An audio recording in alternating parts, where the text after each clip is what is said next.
যেটা আপনারা ঠিক দেখতে পাচ্ছেন, আজকে আমাদের নিফটির টার্গেট থাকছে 24,461 উপর সাইডে, ঠিক আছে, প্রায় 70 পয়েন্ট। আর দেখা যাক এসএল হিট হয় না টিপি হিট হয়। আর অপশানের বাইং হয়েছে আমার এই লেভেলে 82, আর এসএল স্টপ লস রাখা আছে 78। আর আমার আজকের হচ্ছে 24,300 কল, আর টার্গেট হচ্ছে আমার এইখানে 128।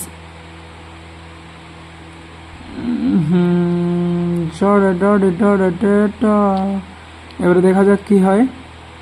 হলে আমার এসএল যাবে 4-5 পয়েন্টের,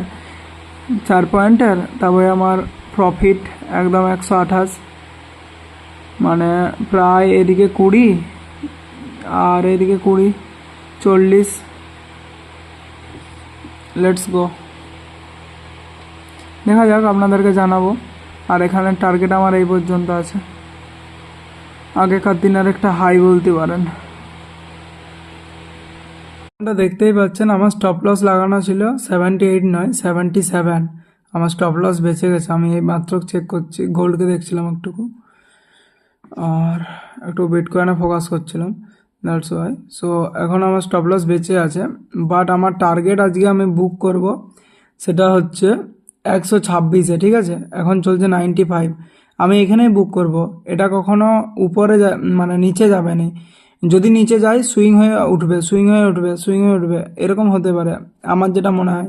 বাট নিফটিতে একটু প্রবলেম হয় যে এটা নিফটি কখনো ফুল মুভ দিতে চায়নি, তাহলে 108-এ আমরা একটা ট্রাই নিতে পারি। কারণ নিফটিতে কি হয়, নিফটিতে কখনো ফুল মুভ দেয়নি, মানে ধরুন এটা একটু নিচে আসছে তো আবার একটু পাম্পিং যখন হবে এই পর্যন্ত চলে যাবে, এরকম ব্যাপার আর কি। দেখা যাক কি হয়।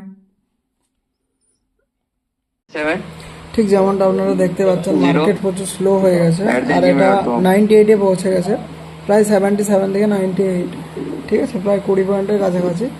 আর এরকম সিচুয়েশনে কীভাবে বুক করে নেওয়াই ভালো, তার কারণ হচ্ছে আশা খুবই কম আর উপরে যাওয়ার, আমার যতদূর মনে হয়।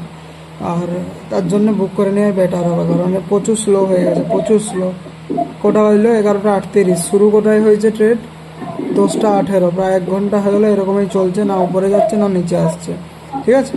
সো কিছু একটা সমস্যা হবে আশা করি, সো দ্যাটস ওয়াই আগে ভাগে ডিসিশন নিয়ে নেওয়া উচিত এরকম সিচুয়েশনে।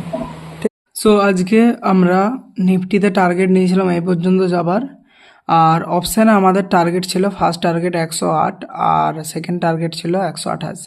কিন্তু মার্কেট যে হারে স্লো হয়েছে সেটা দেখে আমি বুঝতে পেরেছিলাম মার্কেটের মুভমেন্টের গতি খুবই কম মনে হচ্ছে, ঠিক আছে। আর 108টা আপনাদেরকে সকালেই বলেছিলাম। আর এই ট্রেডটার যখন ট্রেডের সময় অনেক বেশি হয়ে যায় তখন সেটা অনেক প্রবলেমে চলে আসে। 10টা, এটা কমপ্লিট হয়েছে 12টা, মানে 2 ঘন্টা ধরে যদি কোনো একটা ট্রেড চলে তার মানে বুঝে যেতে হবে হ্যাঁ ভাই এই কিছু গোলমাল করবে।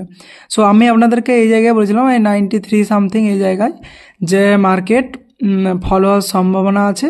ঠিক মার্কেট সেই রকমই করেছে, একটা স্পাইক দিয়েছে, আমার ফার্স্ট টার্গেট যেটা ছিল সেটাকে ডাউন করেছে।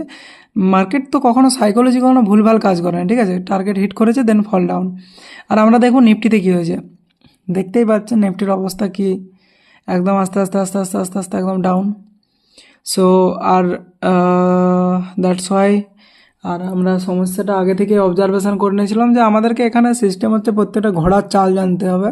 তবুও আমারও অনেক মিস হয়, অনেক এসএল যায়, এরকম কিছু নয়, প্রচুর প্র্যাকটিস লাগে এগুলোর জন্য।